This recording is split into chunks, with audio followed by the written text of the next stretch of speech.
Hey my energies, ஹெல்த்தியாக baby pizza எப்படி பண்ணலான்னு பார்க்கலாமா? அதுக்கு தேவையான பொருட்கள்: வீட் ஃப்ளோர், சால்ட், ஒரிகனோ போட்டு சப்பாத்தி மாவு போல் மிக்ஸ் பண்ணிக்கலாம். ஒரு பவுல் எடுத்து துருவின சீஸ், துருவின பன்னீர், தேவையான அளவு உப்பு, கொஞ்சமாக ஒரிகனோ போட்டு நல்லா மிக்ஸ் பண்ணிக்கலாம்.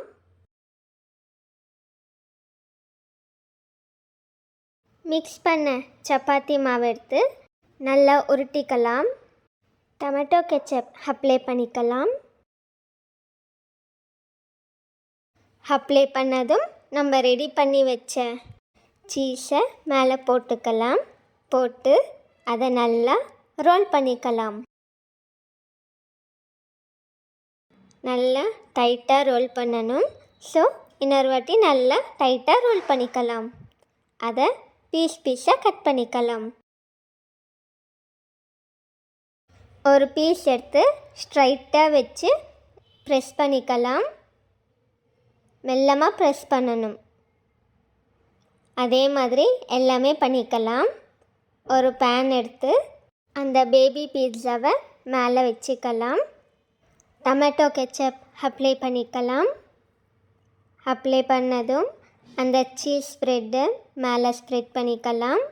கொஞ்சமாக ஒரிகனோ சேர்த்துக்கலாம். அது கூட பன்னீர் சேர்த்துக்கலாம். அப்புறமா கேப்சிகம் சேர்த்துக்கலாம். அது கூட ஆனியனும் சேர்த்துக்கலாம். ஸ்வீட் கார்னும் சேர்த்துக்கலாம்.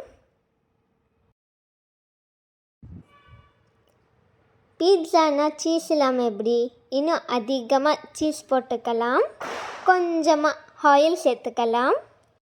லோ ஃப்ளேமில் 5 மினிட்ஸ் லிட் க்ளோஸ் பண்ணி எடுத்தா ரெடி. உள்ளே எப்படி இருக்குன்னு பார்க்கலாமா? வா, எவ்வளோ சீஸியாக சூப்பராக இருக்குது. இதே மாதிரி நீங்களும் வீட்டில் ட்ரை பண்ணி கமெண்ட் பண்ணுங்கள். மறக்காமல் சப்ஸ்கிரைப் பண்ணுங்கள், லைக் பண்ணி ஷேர் பண்ணிவிடுங்க.